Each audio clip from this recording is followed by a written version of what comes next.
बिस्मिल्लाहिर्रहमानिर्रहीम। कभी कभी हम हार जाते हैं, ज़िंदगी हर पल थका देती है, बेबसी होती है और हम होते हैं तकलीफ़ें, अज़ियतें और गम, पहलू ब पहलू हमारे साथ साथी बने जाते हैं। अल्फाज कहीं खोकर खामोशियाँ थमा देते हैं और फिर उन सरगोशियों और खामोशियों में दिल चाहता है कि रब बस सुन ले और हमारी दुआओं को कुन से फेकुन कर दे।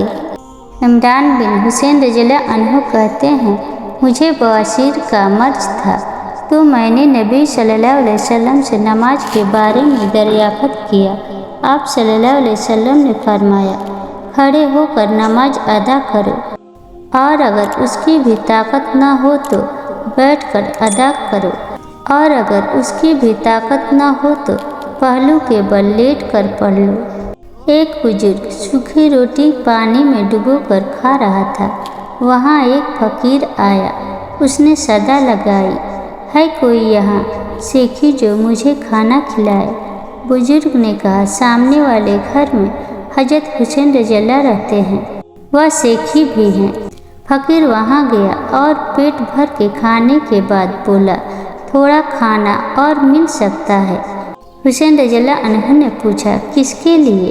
फ़कीर ने कहा, सामने बैठा बुजुर्ग सूखी रोटी खा रहा है, उसके लिए।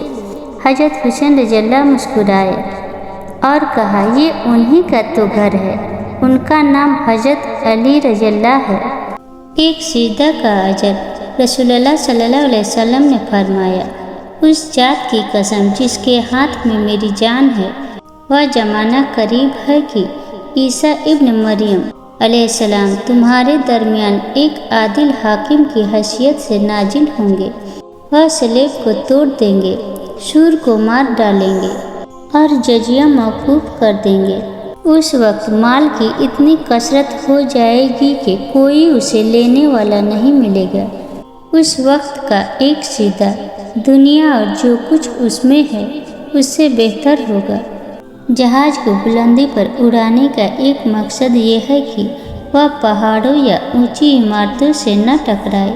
यही मामला इंसानी ज़िंदगी का भी है। हमारी ज़िंदगी का सफ़र बेशुमार इंसानों के दरमियान होता है। अगर हम अपने फ़िक्र व ख्याल के एतबार से निचली सतह पर सफ़र करेंगे तो बार बार दूसरों से टकराव होता रहेगा।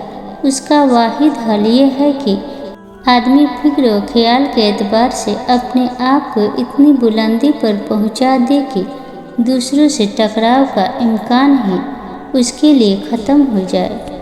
कौन क्या कर रहा है, कैसे कर रहा है, क्यों कर रहा है, उन सब से आप जितना दूर रहोगे उतना ही खुश रहोगे। अकड़ तब तक चलती है जब तक पकड़ न हो, और जब पकड़ होती है तो इस खाक इंसान को खाक बनने में देर नहीं लगती। किसी की बेटी की ज़िंदगी खराब करना एक कर्ज है जो एक न एक दिन आपकी बेटी को अपनी ज़िंदगी से अदा करना पड़ेगा। तन्हा होना ये नहीं होता कि आपके पास कोई नहीं है। तन्हा होना दरअसल ये होता है कि सब आपके पास हैं लेकिन आपका कोई नहीं है। अगर ये वीडियो आपको पसंद आई हो तो वीडियो को लाइक और चैनल को सब्सक्राइब करना ना भूलें और कमेंट में अपना सुझाव ज़रूर दें।